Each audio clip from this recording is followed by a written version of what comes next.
सहाबी हुजूर की बारगाह में आए, अर्ज की या रसूल अल्लाह सल्लल्लाहु अलैहि वसल्लम, परेशान रहता हूँ अपनी आखिरत के लिए, और ये भी बड़ा अल्लाह का फजल है कि कोई आखिरत के लिए परेशान हो। हुजूर मैं अपनी आखिरत के लिए बड़ी परेशानी में रहता हूँ, कोई ऐसी बात बता दें कि रब मुझे निजात अता कर दे। तो नबी पाक सल्लल्लाहु ताला अलैहि वसल्लम ने एक ही बात इरशाद फरमाई, फरमाया तुम अपने रब के साथ बददयानती न करना, अल्लाह तुझे निजात अता कर देगा।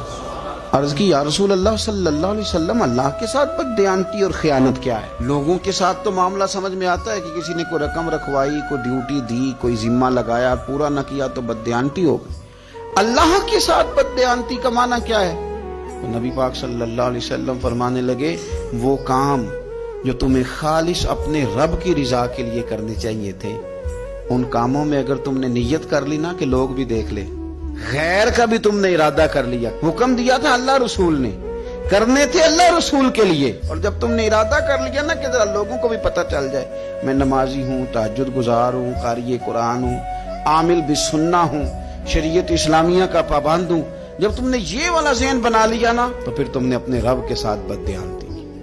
फिर तुमने खयानत की, फिर तुमने ठीक नहीं किया।